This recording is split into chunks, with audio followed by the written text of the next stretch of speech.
Hello friends मैं आज आपको क्लास इंटर की पोइट्री का चैप्टर 6 पढ़ाने वाली हूँ, जिसका नाम है ला बेले डैम सेंस मर्सी, जिसका अर्थ है दया विहीन सुंदर नारी।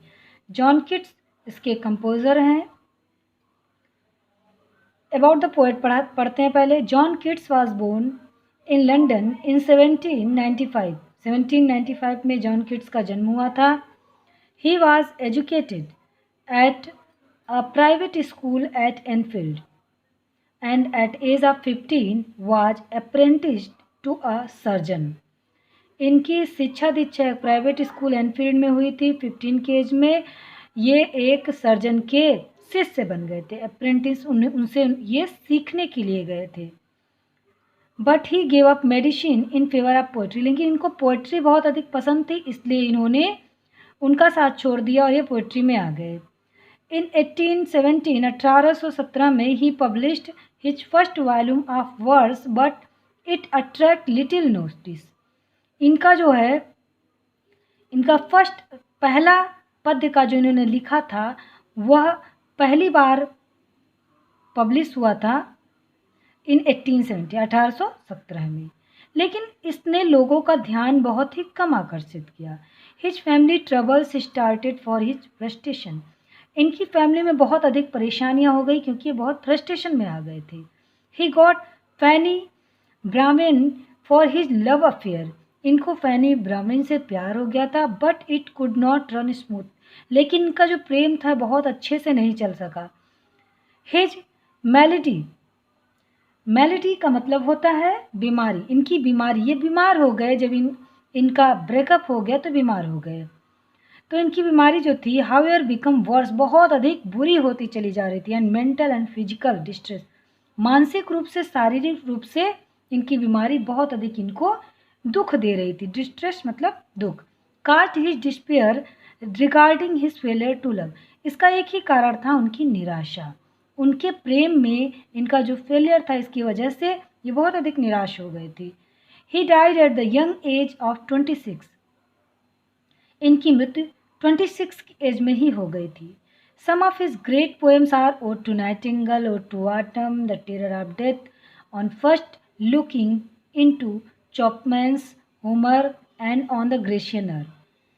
बहुत ही अधिक ये दुखद बात है कि इतने अच्छे कवि जो थे इनकी एज 26 की एज में ही डेथ हो गई थी। अबाउट द पोएम पढ़ते हैं आप। About the poem. The poem is a sad story of a knight who had been bewitched by a fairy. ये जो कविता है ये बहुत दुखदाई स्टोरी है, सैड स्टोरी है। एक नाइट की, एक सामंत की, जिसको कि एक परी अपनी जादू के जाल में फंसा लेती है। bewitched मतलब होता है जादू करना। He had met her in the plain, वह उसे एक मैदान में मिलती है। And he was charmed by her long hair, और जो नाइट रहता है उसके लंबे बालों से, हर लाइट फुट उसके हल्के पैरों से, एंड हर वाइल्ड आइज, और उसकी हिरनी जैसी आंखों से बहुत अधिक आकर्षित हो जाता है। He decorated her with garland and bracelet, वह उसे फूलों का हार देता है, ब्रेसलेट देता है। सी सीम टू लव हिम, ऐसा लगता है कि वो भी उसे प्यार करती है, ऐसा वो शो करती है। He set her on his steed, वह उसे अपने घोड़े पर, स्टीड मतलब होता है घोड़ा, वह उसे अपने घोड़े पर एंड रोड बैठाता है। And rode with her all day, और उसके साथ पूरे दिन सवारी करता रहता है। Long while she sang to him her fairy song, वह उसे उसका परियों वाला गीत सुनाती है। She fed him with honey and manna dew, वह उसे हनी और ओस का दिव्य भोजन कराती है, दिव्य प्याला पिलाती है। Then she took him her cave and made love to him and lulled him to sleep, और उसके बाद वह उसे लेकर के अपनी गुफा में जाती है और उसको लोरी सुनाती है, वह सो जाता है। वाइल अस्लीप ही ड्रीम, जब वह सोता है तो वह स्वप्न देखता है। अ पेल किंग, एक पीला राजा, एंड वैरियर योद्धा, हु वर डेथ पेल, जो कि मर चुके थे और पीले हो चुके थे, एंड लुक्ड लाइक घोस्ट, और बिल्कुल भूत की भांति दिख रहे थे। They warned him that like them, उन्होंने उसे चेतावनी दी कि उनकी तरह ही too was a victim of lady without mercy, वह भी उन्हीं की तरह पीड़ित हो जाएगा, उस लेडी का जो जिसके अंदर बिल्कुल दया नहीं है।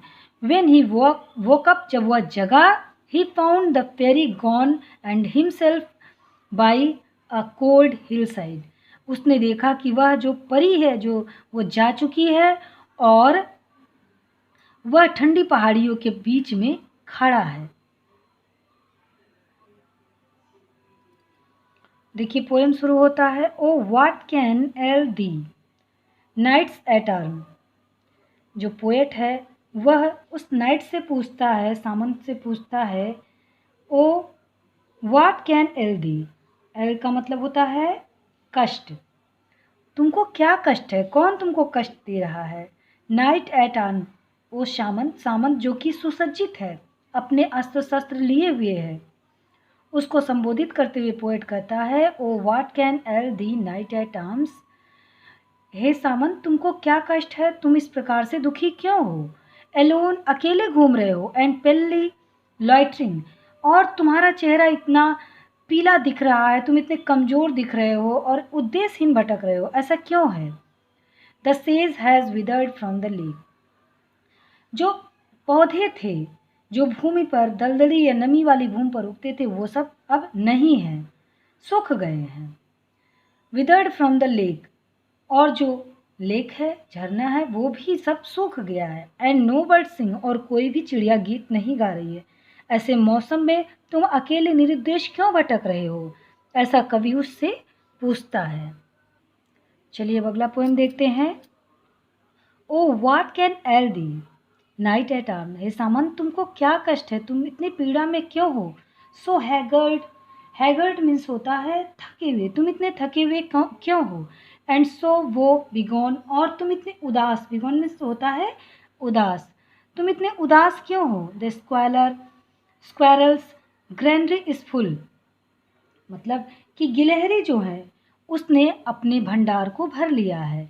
एंड द हार्वेस्ट डन, और किसानों ने अपनी फसल को काट लिया है और सब एकत्र कर चुके हैं।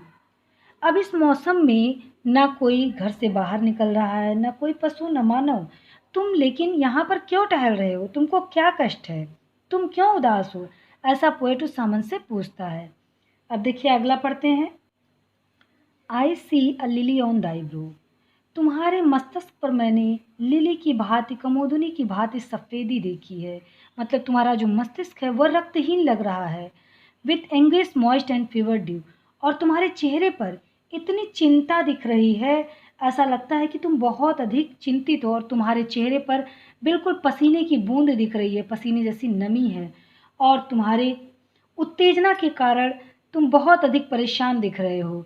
And on thy cheeks are fading rose, और तुम्हारे जो गाल हैं, जो गुलाबी गाल हैं, जो बिल्कुल मुरझा गए हैं। फास्ट विदर टू, जो बहुत तेजी से मुरझा रहे हैं। ऐसा ही चला तो ज़्यादा देर तक या ज़्यादा दिन तक जीवित नहीं रह पाएगा, ऐसा पोएट सोचता है और उससे कहता है। तीसरा देखिए, I met a lady in the meads. अब जो सामंत है वह पोएट को बताता है कि मैंने एक लेडी को देखा था, मैंने एक सुंदर स्त्री को घास के मैदान में देखा था। फुल ब्यूटीफुल, जो बहुत अधिक खूबसूरत थी, बहुत सुंदर थी। अ फेयरी चाइल्ड, ऐसा लगता था कि वह किसी परी की पुत्री है।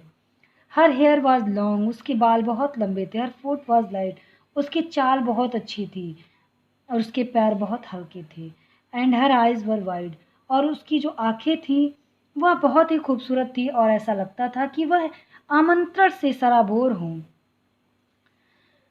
अब देखिए अगला, I made a garland for her head, मैंने उसके लिए एक गार्लैंड, गार्लैंड मतलब माला, माला बनाई। एंड ब्रेसलेट टू, और उसके लिए एक ब्रेसलेट मतलब कंगन बनाया। And fragrant zone, she looked at me as she did love and made. And fragrant zone, और उसके लिए एक सुगंधित करधनी बनाई और ये सब चीज़ें बना करके उसको दिया। She looked at me as she did love, और उसने मुझे ऐसे देखा जैसे वो मुझसे प्यार करती हो।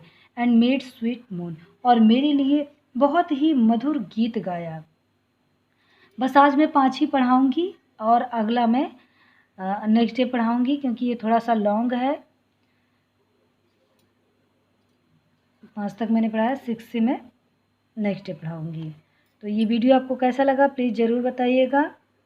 And subscribe this channel, press the bell icon so that notification आपको मिलता रहे। Thank you for watching this video.